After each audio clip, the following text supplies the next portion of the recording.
الحمد للہ وحدہ لا شریک لہ والصلاة والسلام علی من لا نبی بعدہ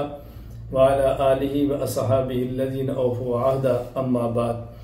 فاعوذ باللہ من الشیطان الرجیم بسم اللہ الرحمن الرحیم ما آتاکم الرسول فخذوہ وما نہاکم عنہ فانتہوا اللہم صلی علی محمد وعلی آل محمد کما صلیت علی ابراہیم وعلی آل ابراہیم انک حمید مجید اللہم بارک علی محمد وعلی آل محمد کما بارکت علی ابراہیم وعلی آل ابراہیم انک حمید مجید۔ اللہ تعالیٰ کے فضل و کرم سے میں اس وقت مدینہ منورہ میں موجود ہوں اور مدینہ منورہ اس وقت 6:18 ہو رہے ہیں 10 محرم 1445 ہجری، اور مدینہ منورہ میں مغرب کی نماز 7:05 یا 6 پر ہوتی ہے۔ اس کا مطلب یہ ہے کہ مدینہ منورہ میں 10 محرم الحرام کا دن ختم ہونے میں ابھی تقریباً 1 گھنٹہ باقی ہے، جبکہ پاکستان میں اس وقت 8:17 ہے اور وہاں مغرب کی نماز کے بعد 10 محرم کا آغاز ہو چکا ہے۔ اور اسی طرح ہندوستان میں مزید آپ آدھا گھنٹہ آگے چلے جائیں تو وہاں اس وقت ہوں گے تقریباً کوئی 8:45 یا 50 کے لگ بھگ۔ یہ میں وضاحت اس لیے کر رہا ہوں کہ جب ہم نے الحدیث المسلسل بیوم عاشوراء 10 محرم کو حدیث مبارک مسلسل بیان کرنے کا اعلان کیا تو مکہ مکرمہ سے ہمارے ایک بزرگ ہیں، انہوں نے میسج فرمایا کہ مولانا 10 محرم تو پاکستان میں شروع ہی نہیں ہوگی۔ اسی طرح پھر ایک مجھے پاکستان سے عالم تو ان کا میسج آیا کہ ہمارا تو 10 محرم کا آغاز ہی نہیں ہوگا 8 بجے، اور پھر مجھے ہندوستان سے میسج آیا کہ ہم کیسے شرکت کریں گے، ہمارے یہاں تو 10 محرم ابھی شروع نہیں ہوا۔ تو میں نے اس لیے وضاحت کی ہے کہ ہم نے ایسے وقت کا انتخاب کیا ہے کہ مدینہ منورہ میں بھی 10 محرم ہے، پاکستان میں بھی 10 محرم ہے، ہندوستان میں بھی 10 محرم ہے، باقی ممالک کو آپ خود ہی ساتھ اندازہ فرما لیں کہ ہاں 10 محرم ہے کہ یہاں 10 محرم نہیں۔ چونکہ میں نے اس وقت حدیث مبارک آپ کے سامنے وہ بیان کرنی ہے کہ جو الحدیث المسلسل بیوم عاشوراء کے نام سے بیان کی جاتی ہے، یعنی مجھ سے میں نے اپنے استاد شیخ عبدالرحمن الکوثر حافظہ اللہ پر جو حدیث پڑھی ہے یہ یوم عاشوراء کو انہوں نے آگے، میں اس پر بات کرنے سے پہلے ضروری سمجھتا ہوں کہ آپ حضرات کی خدمت میں الحدیث المسلسل بالاولیت بیان کر دوں۔ بہت سارے احباب ایسے ہوں گے جو آج پہلی مرتبہ حدیث پاک مجھ سے پڑھ رہے ہوں گے، تو ان کے سامنے حدیث المسلسل بالاولیت کی بھی آ جائے، یعنی وہ یہ کہہ سکیں کہ ہم نے اپنے استاذ محمد الیاس سے پہلی حدیث جو پڑھی ہے وہ یہ ہے۔ حضرت عبداللہ بن عمرو بن عاص رضی اللہ عنہ فرماتے ہیں کہ رسول اکرم صلی اللہ علیہ وسلم فرمایا الراحمون یرحمہم الرحمن ارحموا من فی الارض یرحمکم من فی السماء الرحم شجنۃ من الرحمن فمن وصلها وصلہ اللہ ومن قطعها قطعہ اللہ، کہ الراحمون جو لوگ رحم کرتے ہیں رحمان ان پہ رحم کرتا ہے،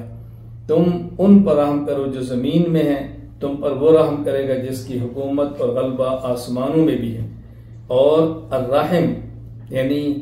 ماں کے پیٹ کی وہ تھیلی جس سے بچہ پرورش پاتا ہے، وہ ماں کی پیٹ کی تھیلی الرحم۔ اللہ کے نبی نے فرمایا کہ الرحم کا لفظ الرحمن کے لفظ سے بنا ہے۔ اللہ فرماتے جو اس کو جوڑے گا میں اس کو جوڑوں گا، جو اس کو توڑے گا میں اس کو توڑ کے رکھ دوں گا، یعنی راہ کے جو رشتے ہیں خونی رشتے ہیں ان کو جوڑنا چاہیے۔ تو یہ حدیث پاک شیخ عبدالرحمن الکوثر سے لے کر حضرت امام سفیان بن عیینہ تک یہ حدیث مسلسل بالاولیت ہے، یعنی میں نے سب سے پہلی حدیث جو شیخ عبدالرحمن الکوثر کے سامنے تلاوت کی ہے ان سے پڑھی ہے وہ یہی حدیث ہے الراحمون یرحمہم الرحمن، اور انہوں نے پھر اپنے شیخ حتیٰ کہ امام سفیان بن عیینہ تک یہ حدیث مسلسل ہے۔ باقی حضرت سفیان بن عیینہ نے یہ حدیث پاک سنی ہے عمر بن دینار سے، لیکن سب سے پہلی ان سے یہ حدیث انہوں نے نہیں سنی، اور عمر بن دینار نے یہ حدیث سنی ہے ابو قابوس سے جو مولا ہیں عبداللہ بن عمرو بن عاص سے، لیکن انہوں نے ان سے یہ پہلی حدیث نہیں سنی۔ عبداللہ بن عمرو بن عاص نے یہ حدیث سنی ہے رسول اکرم صلی اللہ علیہ وسلم سے، لیکن انہوں نے آپ سے یہ پہلی حدیث نہیں سنی، اس لیے الحدیث المسلسل بالاولیت آپ کی سند مجھ سے شیخ سفیان بن عیینہ تک یہ حدیث المسلسل بالاولیت ہوگی۔ اس کے بعد الحدیث المسلسل بیوم عاشورہ، اس کا معنی کیا ہے کہ حدیث پاک ہے، حضرت ابو قتادہ رضی اللہ عنہ اس کے راوی ہیں، رسول اکرم صلی اللہ علیہ وسلم نے ارشاد فرمایا سیام یوم عاشوراء انی احتسب علی اللہ عز وجل ان یکفر السنۃ التي قبل، کہ 10 محرم کا روزہ یہ انسان کے گزشتہ ایک سال کے گناہوں کو معاف کر دیتا ہے، اس لیے ہمیں 10 محرم کے روزے کا اہتمام کرنا چاہیے، اور 10 محرم سے پہلے ایک 9 یا 11 محرم کا روزہ رکھ لینا چاہیے۔ جب رسول اکرم صلی اللہ علیہ وسلم مدینہ منورہ تشریف لائے تھے تو یہود 10 محرم کا روزہ رکھا کرتے تھے۔ اللہ کے نبی نے فرمایا کہ میں حکم ہے یہود کی مخالفت کریں اور ان کی مشابہت سے بچیں، لہٰذا آئندہ سال اگر میں زندہ رہا تو ہم ایک روزے کا اضافہ کریں گے۔ اس لیے 10 محرم کے روزے کی فضیلت ابو قتادہ رضی اللہ تعالیٰ نے بیان فرمائی ہے۔ یہ حدیث شیخ عبد الرحمن کوثر صاحب سے میں نے 10 محرم کو سنی ہے، اور وہ آگے تسلسل اس کا لے کر جاتے ہیں، ایک قول کے مطابق ابو الفرج بن شاہنہ تک اور ایک قول کے مطابق امام ابو یوسف یعقوب القاضی تک، یعنی حدیث جو المسلسل بیوم عاشورہ ہے آپ کے لیے اس کی سند مجھ سے لے کر امام قاضی ابو یوسف تک الحدیث المسلسل بیوم عاشورہ، اس کے اوپر راوی ہیں ابو ربیع اور ان کے شیخ حماد بن زید، ان کے شیخ غیلان بن جریر، ان کے عبداللہ بن معبد الزمانی، اور ان کے ابو قتادہ رضی اللہ عنہ۔ آگے الحدیث المسلسل بیوم عاشورہ نہیں ہے۔ اللہ تعالیٰ مجھے اور آپ سب کو حدیث مبارک کو پڑھنے کی، سمجھنے کی، عمل کرنے کی اور اس کو پھیلانے کی توفیق عطا فرمائے۔ میں نے آج ایک سوال کا جواب لکھ کر بھجوا دیا ہے، آپ تک پہنچ جائے گا۔